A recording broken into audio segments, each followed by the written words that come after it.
Study for education में आपका स्वागत है।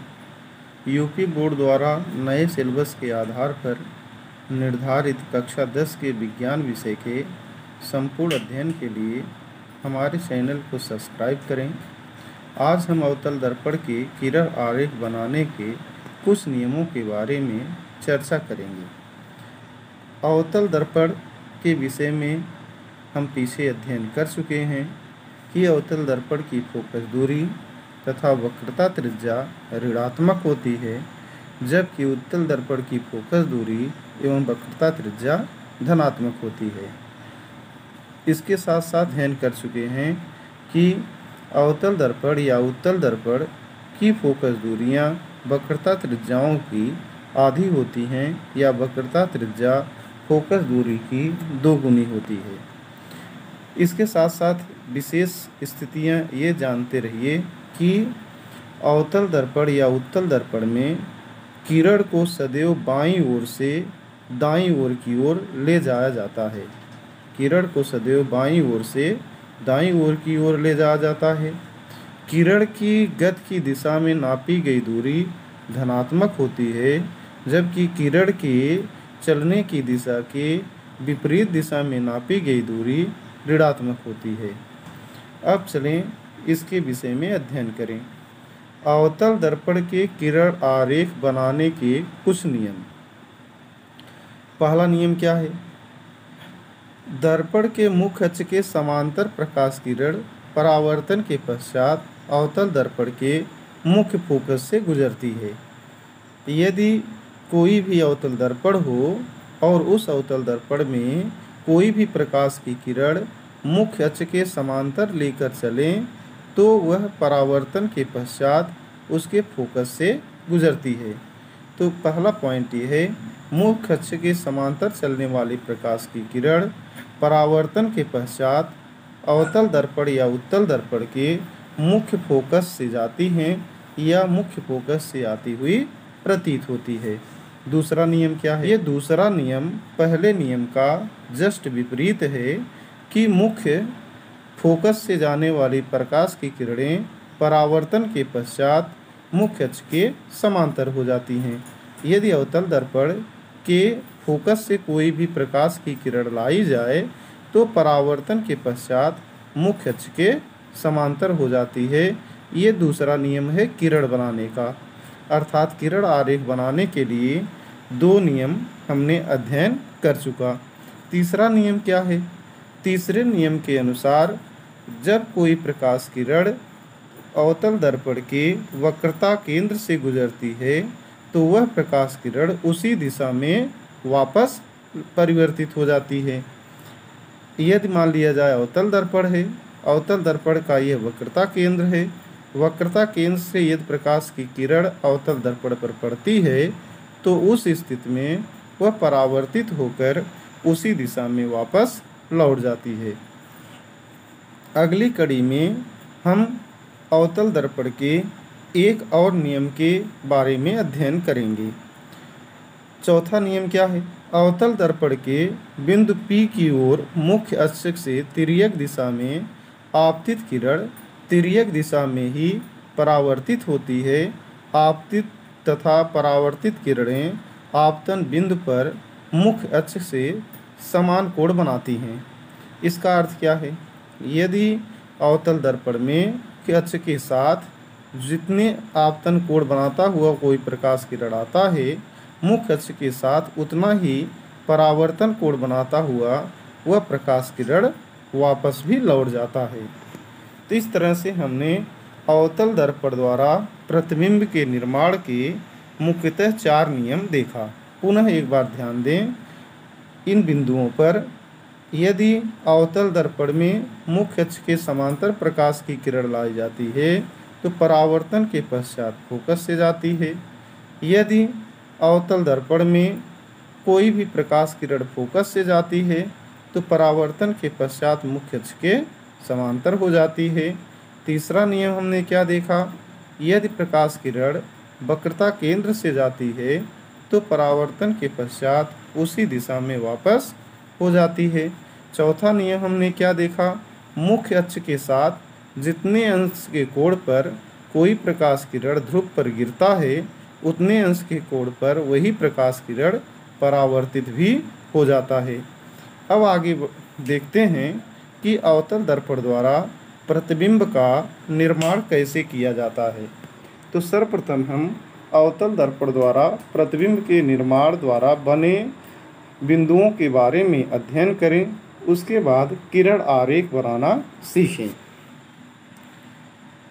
अवतल दर्पण में कुल 6 स्थितियां में हम प्रतिबिंब प्राप्त कर सकते हैं। कौन कौन सी स्थितियां हैं, पहले इसके विषय में जानकारी प्राप्त कर लें। यदि मान लिया जाए यह अवतल दर्पण है, अवतल दर्पण का ये ध्रुव P है और इसका प्रकाशिक केंद्र C है और मुख्य फोकस F है, वक्रता केंद्र C, मुख्य फोकस F, प्रकाशिक केंद्र C। अब इसमें एक तो ये स्थित है कि वस्तु अनंत पर हो, दूसरी स्थिति है कि वस्तु C और अनंत के बीच में हो, तीसरी स्थिति है वस्तु इस C पर स्थित हो, चौथी स्थिति है कि वस्तु C और F के बीच में हो, पांचवी स्थिति है वस्तु F पर स्थित हो, छठी स्थिति है कि वस्तु F और P के मध्य स्थित हो। इन स्थितियों में बने प्रतिबिंबों के विषय में अध्ययन करें। इसके पिछले वाले अध्याय में आपको यह भी बताया गया कि प्रतिबिंब कितने प्रकार का होता है। तो वहाँ पर बताया गया था प्रतिबिंब 2 प्रकार का होता है। एक होता है वास्तविक प्रतिबिंब और दूसरा होता है आभासी प्रतिबिंब। वास्तविक प्रतिबिंब कब बनता है? वास्तविक प्रतिबिंब तब बनता है जब प्रकाश किरणें वास्तव में एक दूसरे को प्रतिच्छेदित करती हैं, जबकि आभासी प्रतिबिंब तब बनता है जब प्रकाश किरणें एक दूसरे को कहीं प्रतिच्छेदित करती हुई प्रतीत होती हैं। तो इन आधार पर हम इस स्थितियों के विषय में अध्ययन करेंगे। पहला स्थिति, जब वस्तु अनंत पर स्थित होता है तो प्रतिबिंब उसके फोकस पर बनता है, वस्तु से बहुत छोटा बनता है और वास्तविक तथा उल्टा होता है। यदि वस्तु अनंत पर है तो प्रतिबिंब कहाँ बनेगा? अवतल दर्पण की फोकस पर बनेगा। आकृति उसकी क्या होगी? बहुत छोटी होगी। वह कैसी होगी? आभासी और उल्टा बनेगा। दूसरी स्थिति क्या है? यदि वस्तु C और अनंत के बीच में स्थित है तो प्रतिबिंब हमें F और C के बीच में प्राप्त होता है, वस्तु से छोटा प्राप्त होता है, वास्तविक तथा उल्टा प्राप्त होता है। तीसरी स्थिति क्या है? यदि वस्तु C, वक्रता केंद्र C पर स्थित हो तो प्रतिबिंब भी हमें C पर ही प्राप्त होता है और इसकी आकृति साइज बराबर होती है, समान होती है और इसकी प्रतिबिंब की जो प्रकृति होती है वह वास्तविक तथा उल्टा होता है। चौथी स्थिति इसकी क्या है? चौथी स्थिति में यदि वस्तु को हम C तथा F के बीच रखें, अर्थात वक्रता केंद्र तथा फोकस के बीच में रखें, तो प्रतिबिंब हमें C से परे अर्थात C तथा अनंत के बीच में प्राप्त होता है, वस्तु से बड़ा प्राप्त होता है, वास्तविक तथा उल्टा प्राप्त होता है। यदि छठी स्थिति क्या है? यदि वस्तु F पर स्थित हो तो वह वस्तु का प्रतिबिंब अनंत पर प्राप्त होता है, अत्यधिक बड़ा प्राप्त होता है, वास्तविक तथा उल्टा प्राप्त होता है। अंतिम स्थिति में यदि वस्तु को P और F के मध्य रखा जाए तो प्रतिबिंब दर्पण के पीछे प्राप्त होता है, वस्तु से बड़ा प्राप्त होता है, आभासी तथा सीधा प्राप्त होता है। तो अवतल दर्पण में यही एक ऐसा कंडीशन है जिसमें हमें वस्तु आभासी प्राप्त होता है, नहीं तो सभी स्थितियों में वस्तु हमें वास्तविक प्राप्त होता है। कभी कभी प्रश्न यह भी पूछा जाता है, कौन सा दर्पण ऐसा है जिसमें प्रतिबिंब तथा वस्तु दोनों ही प्रतिबिंब आभासी तथा वास्तविक दोनों ही प्राप्त होते हैं? तो वह अवतल दर्पण है। अब चलें हम किरण आरेख बनाना सीखते हैं। पहली स्थिति के विषय में सर्वप्रथम हम किरण आरेख बनाएं। यदि यह अवतल दर्पण है, अवतल दर्पण का यह मान लिया जाए मुख्य अक्ष है, और यदि वस्तु अनंत पर स्थित है तो मुख्य अक्ष के समांतर चलने वाली प्रकाश किरण परावर्तन के पश्चात कहाँ से जाएगी? फोकस से जाएगी। और इसके अगर दूसरा किरण लें आधार से, यह भी मुख्य अक्ष के समांतर चलेगी और परावर्तन के पश्चात कहाँ से जाएगी? फोकस से जाएगी।